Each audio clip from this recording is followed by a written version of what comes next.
Good day, Sir Irving Bugaren. We are going to report the introduction of Information and Communication Technology or ICT.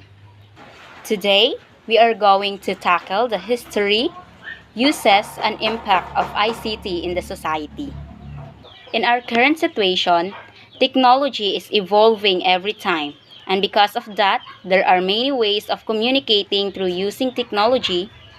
For example, a student using his or her cell phone to communicate with their teacher using different apps like Google Meet, Google Classroom, Edmodo, and etc. See, that's how easy for us to communicate at this time. ICT play a vital role in everyone's life. That's why let's tackle the history of ICT. ICT or Information and Communication Technology or technologies is the infrastructure and components that enable modern computing. This means that ICT is an organized system and has its parts that enable to install modern computing. The term is generally accepted to mean all devices, networking, components, application, and system that combined allow people and organizations to interact in the digital world. What are those devices? For example, cell phone, laptop, tablet, computer, and many more. What are those networking components? Those are clients, service, channels, interface devices, and operating systems. What are those applications in ICT? Those are e-commerce, e-governance, banking, agriculture, education, medicine, transport, and etc.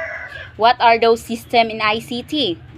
Those are systems that has a setup consisting of hardware, software, data, and the people who use them. Overall, ICT is very important in our daily lives. So that, let's proceed to the uses of ICT in our daily lives.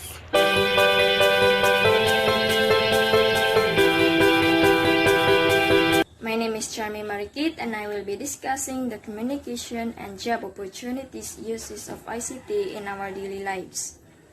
Communication. The advantages of ICT in communication helps people communicate faster and cheaper than even before. This also means that we can easily access to the worldwide events, the uses of ICT for communicating, socializing, negotiating, and interacting with other people around the world. As we all know that ICT take a major role for us by means of communicating. Way back in the past, our parents or grandparents used to make letter and send it via post mail. And it was so hassle and it takes time before receiving the letter. But now with the help of ICT, it is easier to communicate with our immediate relatives. We can use cellular phones that are designed for communicating with other people even they are miles away from you. Just like I've said earlier, we can easily communicate with other people around the world.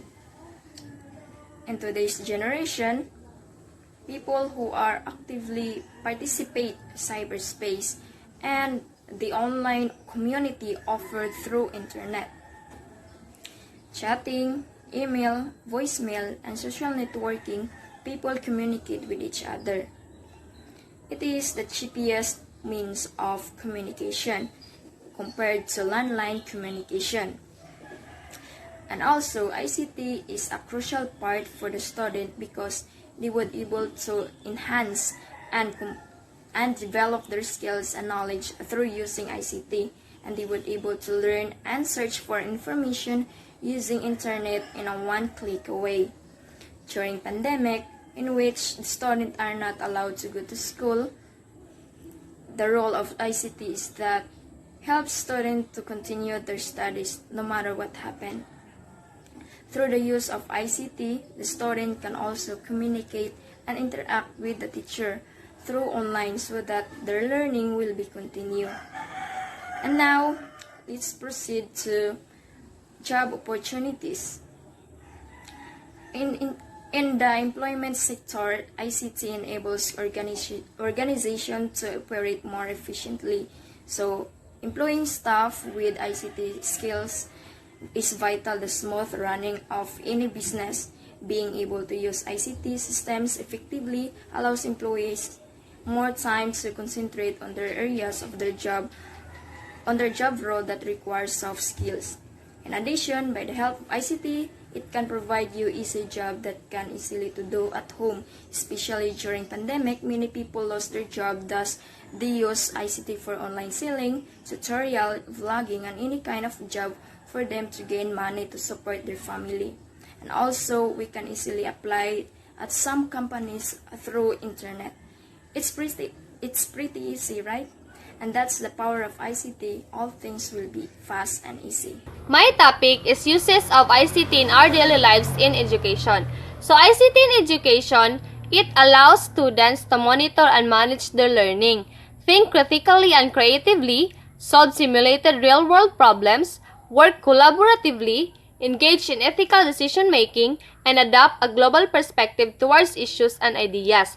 So through ICT, we students, we can monitor our learning through the uses of ICT, the uses of technology. It's because ICT is very important in education, especially nowadays that we are facing the biggest world problem, which is the pandemic. So through ICT, we students, we can continue our learning, we can continue our studies, or we can monitor our learning through the uses of ICT, the uses of technology. It's because ICT is very important in education, especially nowadays that we are facing the biggest world problem, which is the pandemic. So through ICT, we students, we can continue our learning, we can continue our studies, we can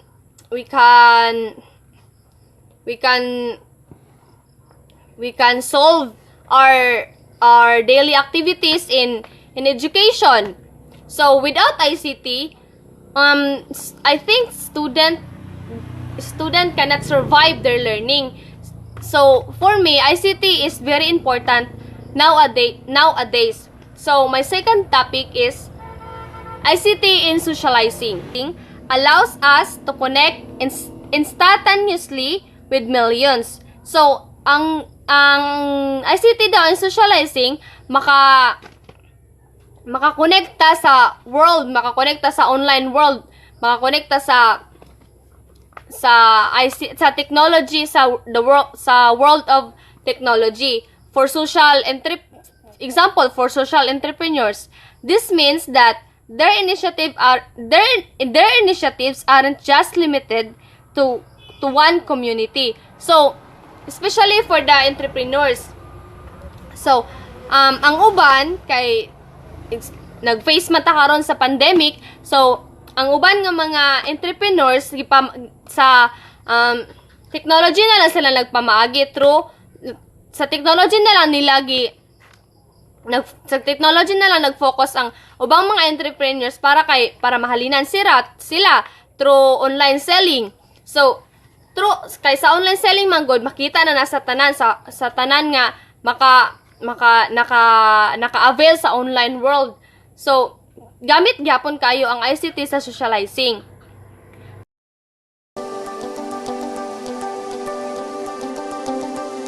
I am going to report the impacts of ICT in the society.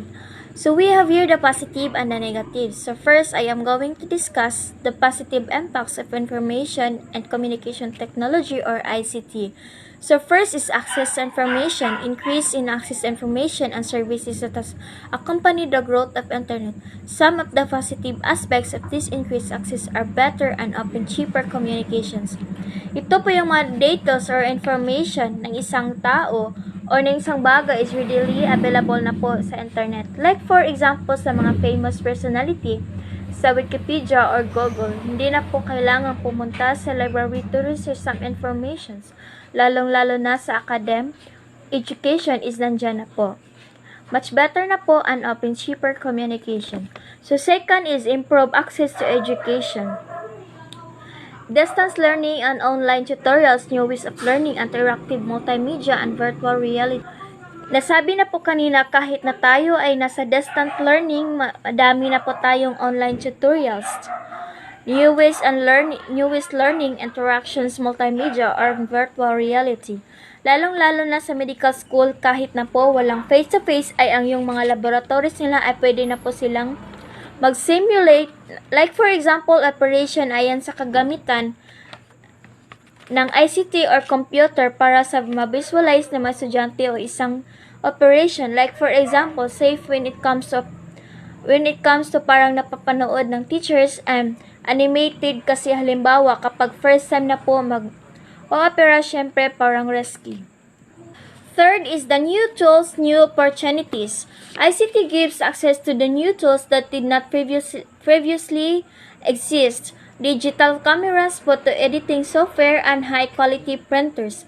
Screen magnification or screen reading software enables partially sighted or blind people to work with ordinary text rather than braille. Fourth is the communication. By using bulk instead of normal telephone, email messaging instead of auto-saving Facebook posts, video conferencing instead of traveling to meetings, e-commerce websites instead of sales catalogs, access to larger even advantage markets.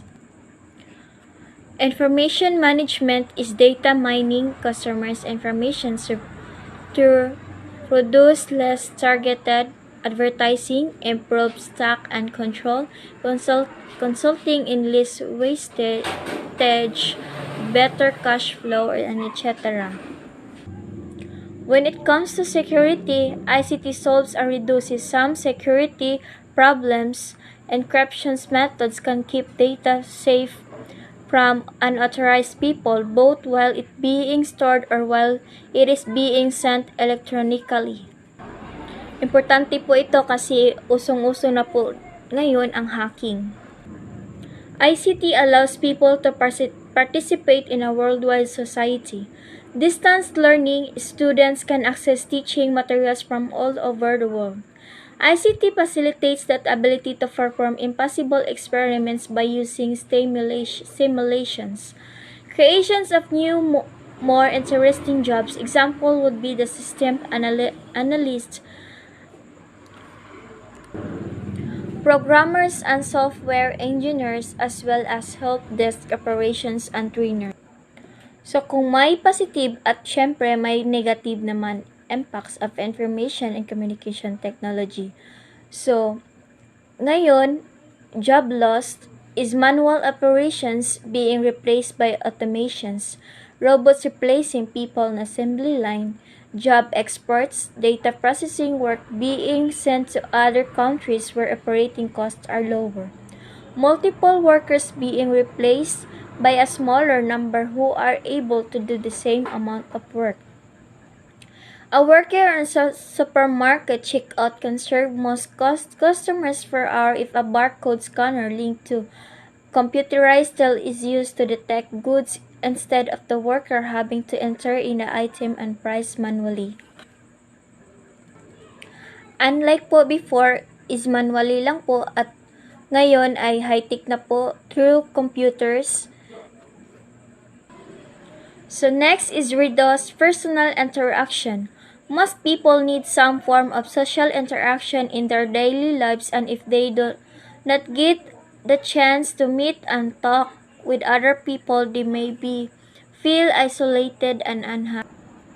So next is reduce physical activity. So since reduce physical activities is uso na ngayon ang work from home, and syempre na palagi na lang tayong nakaupo, sometimes nakakalimutan na din tayo na mag-exercise at galawin ang ating katawan, at sometimes we can lead to health problems such as obesity, heart disease, and diabetes.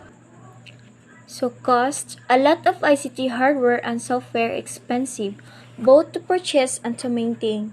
An ICT system usually requires specialist staff to run it, and there is also the challenge of keeping up with ever-changing technology. So most experientially sa mga gadgets, kung tayo ay bibili ng laptop, medyo mahal siya kasi kailangan pa nating i-purchase ang applications para magamit natin ito na legal. And then when it comes to company, sa industry, kailangan ng mga specialist na magpatakbo ng ICT sa ginagamit ng company. So, competitions, this is usually thought as being a good thing, but for some organizations, being exposed to greater competitions can be a problem. If the organization is competing for customers, donations, or others means of funding nationally or even internationally, they may lose out to other organizations that can offer the same service for less money. So, may competition din pala when it comes sa mga organization or business sa ICT. And that's all.